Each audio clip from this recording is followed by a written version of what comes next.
ಶಾಲೆ ಹೆಸರು ಸರ್ಕಾರಿ ಹಿರಿಯ ಪ್ರಾಥಮಿಕ ಶಾಲೆ ನೀರಲಗಿ.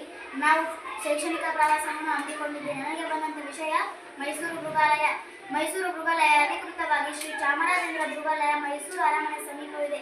245 ಎಕರೆ ಇರುವ ಈ ಮೃಗಾಲಯ ದಕ್ಷಿಣ ಭಾರತ ಪ್ರಾಚೀನ ಪ್ರಸಿದ್ಧ ಮೃಗಾಲಯಗಳಲ್ಲೊಂದು.